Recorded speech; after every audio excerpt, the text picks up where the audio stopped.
Hello दोस्तों, आप सभी का स्वागत है एचपी स्टडीज में। My name is Keshav Katoch. अब हमारे एमएलएज और एमपीज जो हैं ये बच नहीं पाएंगे अगर ये पैसे लेकर वोट देते हैं या फिर क्वेश्चनिंग करते हैं सदन में।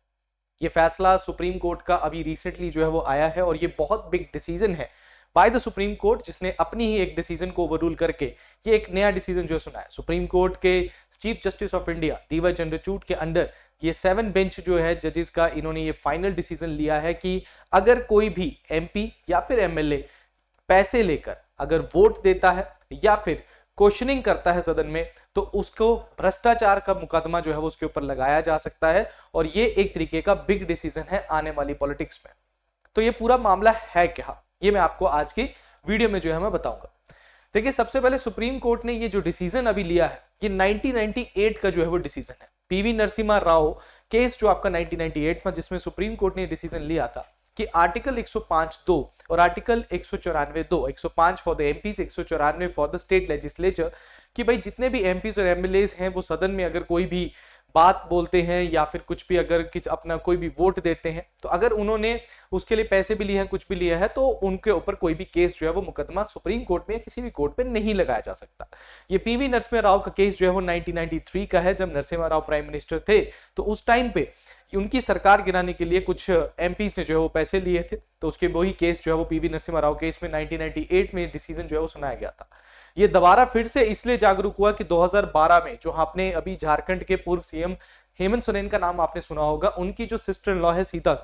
उनके ऊपर राज्यसभा के इलेक्शन जो 2012 में हुए थे, उनके ऊपर वहां पे क्रॉस वोटिंग करने या फिर आपका पैसे लेकर वोट देने का जो है वो मुकदमा जारी हुआ था। तो वो हाई कोर्ट में, रांची में जो वो गए थे, हाई कोर्ट ने उनको उसको भ्रष्टाचार के अंडर ही जो है वो किया, दैट इज ऐड किया था, उनके ऊपर भ्रष्टाचार का मुकदमा जो है वो लगा था। फिर वो सुप्रीम कोर्ट में गई और सुप्रीम कोर्ट का अब ये फैसला आया है कि अगर कोई भी एमपी या फिर एमएलए अगर पैसे देकर वोट देता है, चाहे वो कोई भी इलेक्शंस है, और या फिर वो आपका कोई भी क्वेश्चनिंग भी अगर करता है, तो उसके तहत जो है वो उनके ऊपर भ्रष्टाचार का मुकदमा जो है वो लगता है। अब ये होता किसके अंडर है, ये हमारे लिए सबसे इंपॉर्टेंट है, दैट इज आर्टिकल 105(2) और आर्टिकल 194(2) के अंडर ये चीज लिखी गई थी, जिसको सुप्रीम कोर्ट ने बिल्कुल ही खारिज किया कि they are not immune to this, that अगर वो पैसे लेते हैं तो उनके ऊपर, मतलब पैसे ले लिया अब मतलब भ्रष्टाचार का मुकदमा उनके ऊपर लग जाएगा, वो भ्रष्टाचार ही कहलाएगा। तो आपने देखा होगा हिमाचल प्रदेश में भी अभी क्रॉस वोटिंग जो है वो 6 एमएलए ने जो की है, जिनको एंटी डिफेक्शन लॉ के अंडर निकाल दिया गया। तो अगर वो सुप्रीम कोर्ट में ये जाते हैं कि वी हैव द इम्यूनिटी, कि दैट हम जिसको मर्जी वोट दे सकते हैं, हमारे को नहीं निकाला जा सकता, क्योंकि राज्यसभा के चुनावों में व्हिप नहीं जारी किया जा सकता, तो यहां पे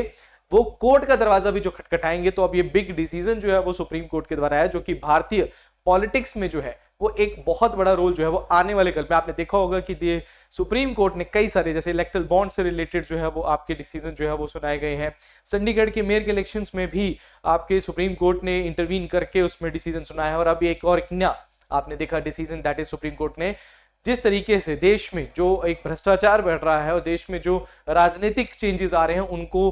ठीक करने के लिए ये बहुत बड़ा स्टेप जो है वो सुप्रीम कोर्ट ने जो है वो लिया है। आप इस बारे में क्या मानते हैं, क्या आप सोचते हैं, कमेंट सेक्शन में जरूर बताना कि ये जो डिसीजन लिया गया है बाय द सुप्रीम कोर्ट ये सही है कि गलत है। सो इसी ही वीडियो के साथ, ऐसी वीडियोस के साथ मैं फिर से मिलूंगा। Thank you very much, all the best.